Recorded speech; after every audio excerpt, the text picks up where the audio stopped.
So hello and as always, welcome back to the Learning MD Show. Here we've got the new iPad Pro. So this isn't the newest version. We've got a previous one. How do we know this one is the oldest version? Well, because we've got here only one camera, and with the latest version we've got two.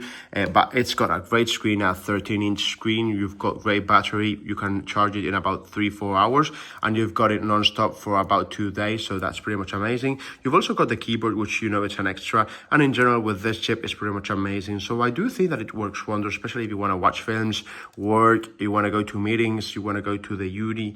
I think all of them are the perfect characteristics for you to have an amazing product. Now, it is true that it's expensive, but not as expensive as the newest version of the iPad Pro. So to be honest, I do think that it's a great product for a great price, and you do not pay the premium of the latest iPad Pro. Now, can you do videos with this camera? Perfectly, yes.